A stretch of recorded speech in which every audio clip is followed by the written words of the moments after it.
Alrighty, yeah, sure. I mean, it's still on, but good morning, Nambia. I Good mean, this morning. was a really rattling morning, but I mean, you're out there, and I was Well, surprised at your calmness as you tried to wonder what was going on with everything. what I mean, credit to our, engineering and technical team. We had some internal power issues due to external power issues, and the external power issues even messed up our backup power. It was very crazy, but we had to do some.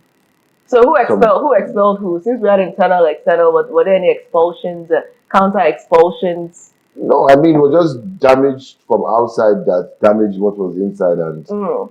it's one of those things that you can't predict when they happen, and they happen. Right. Dave, once again, a deep apologies for that. We're going to head straight into the headlines this morning. We're joined in the studio by Afia TV correspondent Emmanuel Ezendu. Emmanuel, good morning. Good morning, Natalie. Welcome. I mean, this is your debut, and I hope I'm interested to know what you think about the headlines.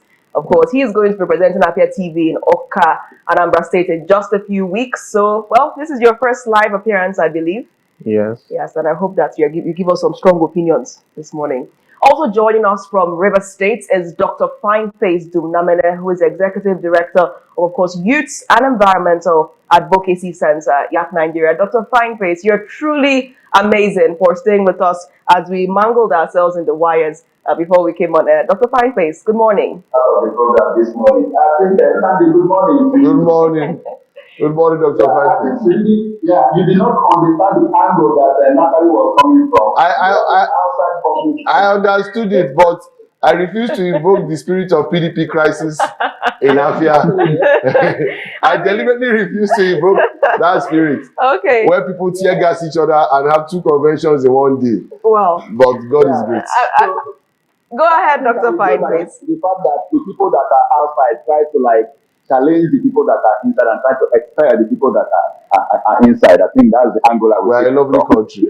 We're a lovely country. We're quite an interesting sight to behold, and now our trouble has gotten so much that people believe that it's the U.S. President, Donald Trump, that can in fact save us. Let's see how the commotion at Wadata Plaza made it to the front covers this morning. We'll start with Daily Trust. Kebbi abduction, how bandits attacked our school, according to a student. PDP, Turaki, Wike camps clash at Secretariat.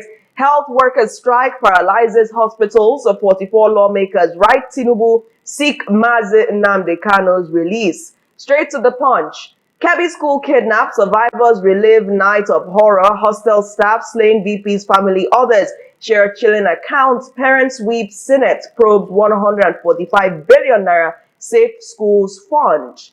UN discourse, US envoy Nicki Minaj decry killings in Nigeria. Tinubu heads to South Africa, Angola for G20 EU summit. Foreign exchange reserves soar to $46.7 billion, 7-year high. Tinubu gets DSS cleared ambassadorial list. Straight to Daily Independent. PDP crisis. Turaki takes office after chaos. Onslaught of tear gas at headquarters. Wike group battles new NWC members, governors, others. Over 600 policemen, thugs lay siege to party headquarters. Tear gas governors Bala, Makinde, PDP members and journalists. Why we invited police by embattled Senator Anyanwu. 44 reps ask Tinubu to secure Nnamdi Kano's release. Senate urges immediate rescue of kidnapped Kebbi schoolgirls. On New Telegraph, Mohammed Makinde Wike's supremacy battle puts PDP on edge. Regularly listening to music lowers dementia risk, according to a study. Auto parts, Nigeria tops Africa's imports, spent 426 billion naira in 6 months. All right, we'll go straight to the Tribune and the major headline there.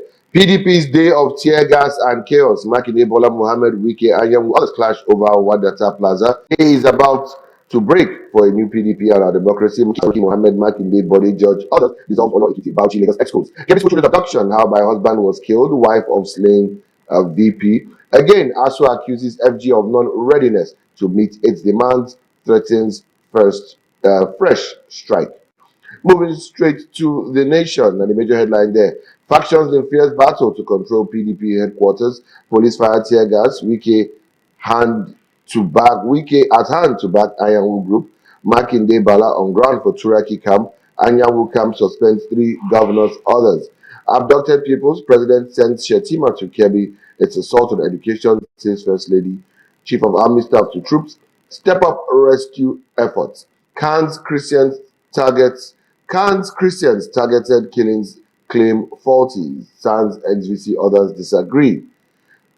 GHM versus AMCON, contempt in the face of court from 49 committing proceedings comments. 44 House of Rep members ask President to order Nnamdi Kanu's release. And on The Guardian, fears of one-party drift intensify as PDP crisis worsens, turns violent. Biafra lobby network fueling Christian genocide campaign in US. Internet users suffer global disruptions, prolonged glitches. House in rowdy session over INEC's powers to monitor party activities. UN world leaders demand faster action on Paris Agreement. ASU rejects FG's proposed salary increments. And on to the Daily Times final one, war in PDP. Gunshot tear gas rent the air as factions clash at Wadata Secretariat. Governor Makinde Mohammed tear gassed. NTA cameraman assaulted. Insecurity. Senate seeks emergency recruitment of 100,000 men into the military. And finally, reps raise alarm over killings, kidnapping, and 100 million naira tax in Zamfara. All right, thank you, Nnamdi, for those headlines. I mean, Dr. Fyneface, Emmanuel, people have been referring to this as the Wadata House of Commotion or House of Chaos.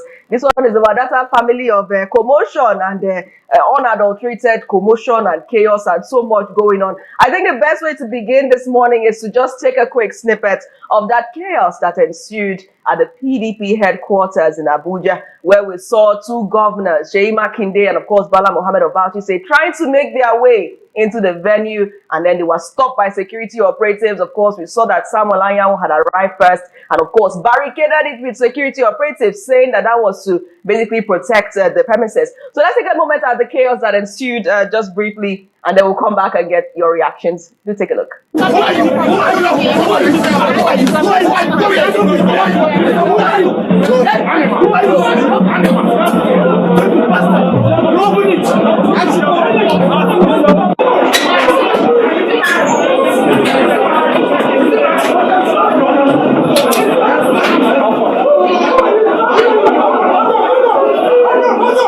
Seems like everyone is fighting in Nigeria. We see fights happening on air and we see fights happening on land. Why is everybody fighting? Dr. Fyneface, let's throw this to you first. What's your reaction to the, shall we say, controversy of expulsions that have rocked Nigeria's main opposition, currently the People's Democratic Party? I think it's a reflection of what the entire system has thrown at the citizens of Nigeria. So you have the confusion everywhere, manifesting in and out. So there is hardly any sector of the economy today that is not in crisis. You don't have one form of crisis or the other, promotion or the other. Just check around, you will see all of that reflecting everywhere.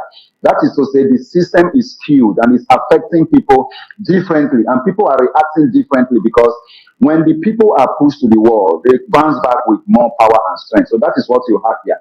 Look at the PDP, the party that just finished ruling Nigeria for at least 16 years, is now in the worst of crisis so far. I think what you see there, Anyanwu getting in and others trying to come in and crisis and all of this thing happen. Yeah, it's seen as Wadata House of Commotion, but I will see the crisis as the return of the prodigal son, because we have seen some prodigal sons within the PDP, and some of them are not trying to return home. But the biblical prodigal son story was peaceful, returning to like reunite with the family and then let peace to reign. But what we have here is the opposite of it. And that is the character of Nigerian political system. So this commotion you are seeing is all about 2027. That is to say, the election in 2027 is likely going to be worse than what we had in 2023.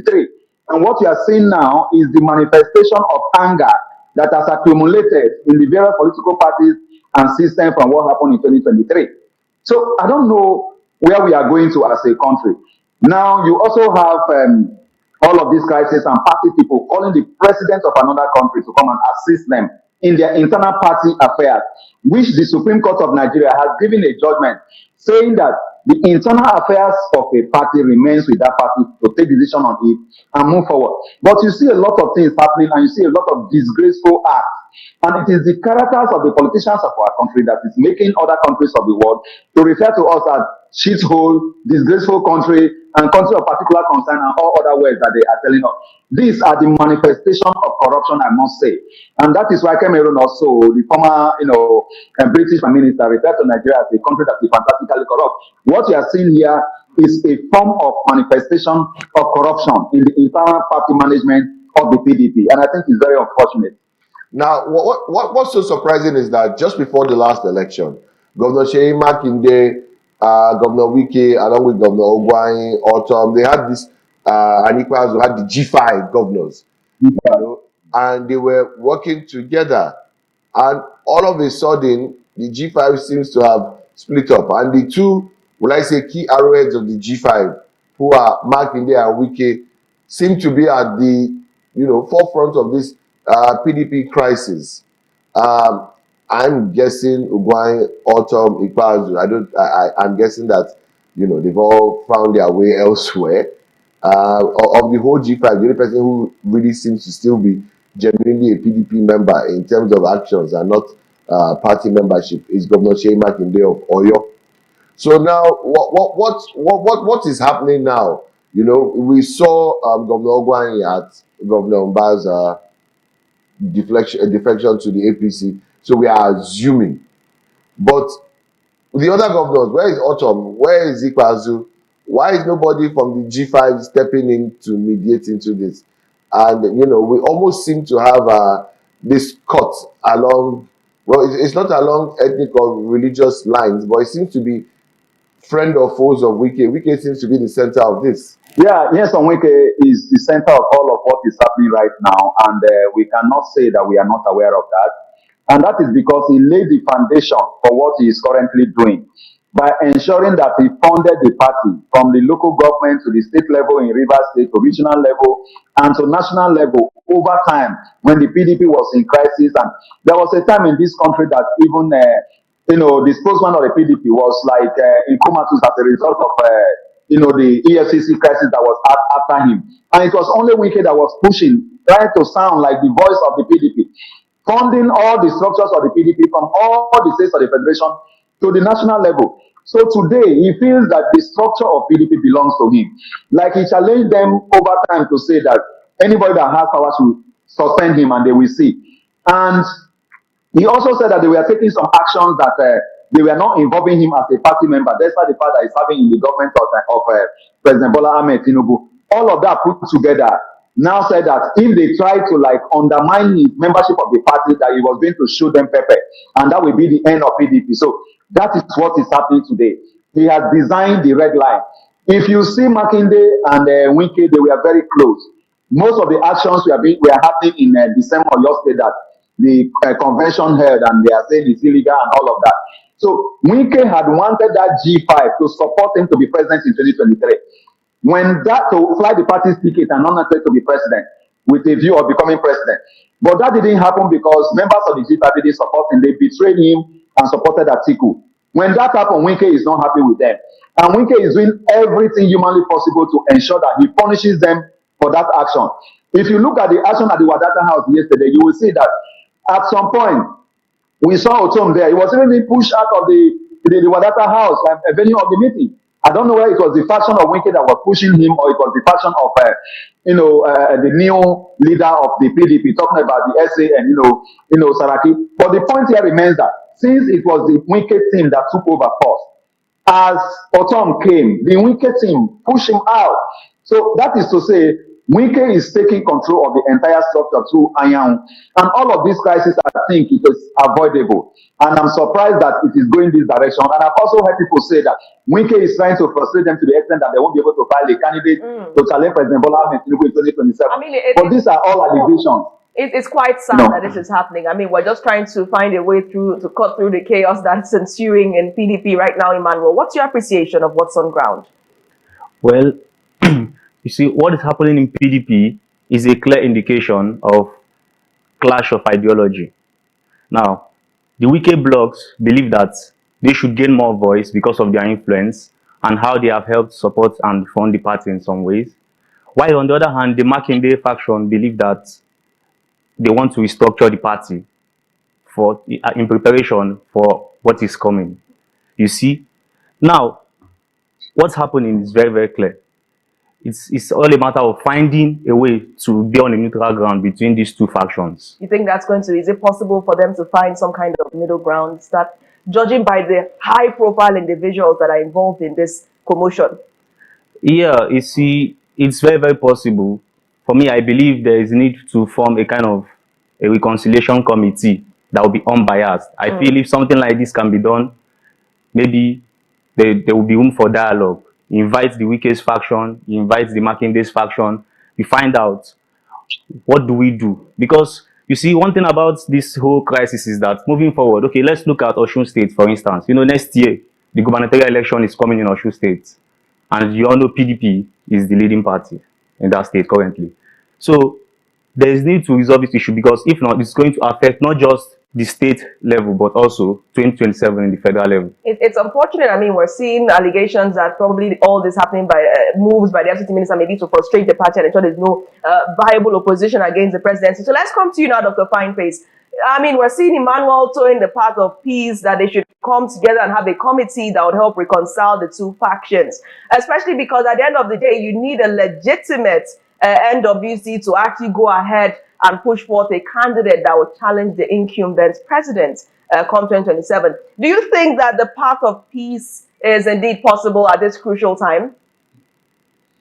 I don't see the path of peace being possible at this crucial time. The reason is because there is a Jonah in the ship of the PDP. Until the Jonah is thrown into the ocean, there won't be peace in the PDP. And the Jonah there, clearly speaking, is the FCT minister, because he has one leg in the APC, one leg in the PDP. So unless the expulsion method on him at the Congress in Oyo holds sway and he accepts to stay away from the activities of the PDP will never have peace.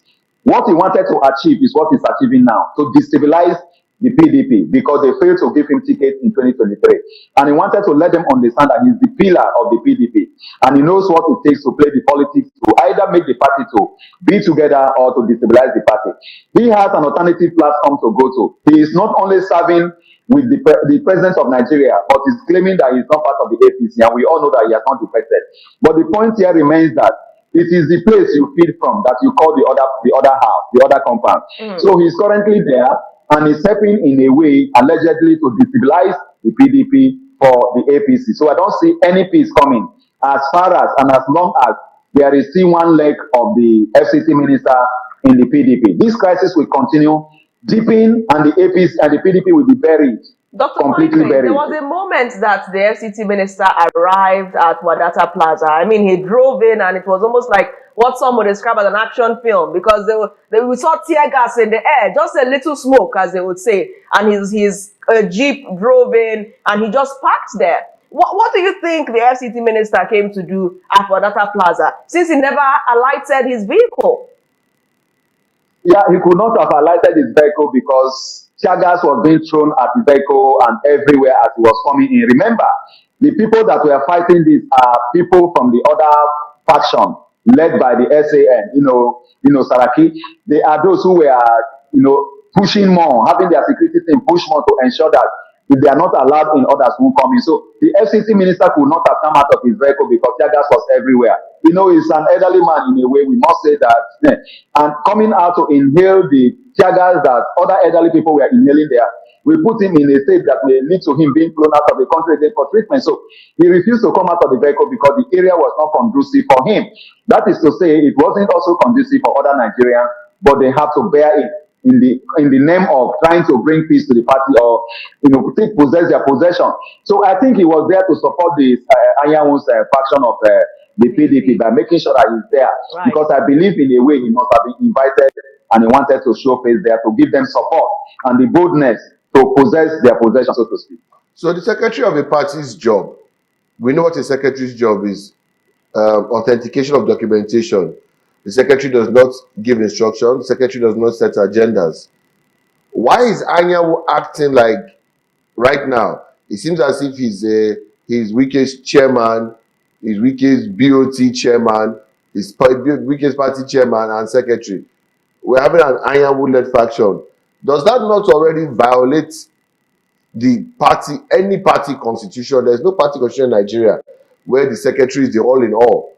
We have, you know, the cabinet, the excos, we have their working committees, national working committees, we have local working committees, and we have board of trustees. So where does the secretary, being the apex member of the faction, work for anything? And why do you think our judiciary and law enforcement are just quiet about this? Well, I don't think the law enforcement will do anything fundamentally different or big, or maybe they are quiet about this, unless there is a breakdown of law and order. That is where they come in. But this is their internal party affairs. And to a very large extent, Ironwood is having so much power in that faction because they have an acting chairman. I think the acting chairman is Mohammed.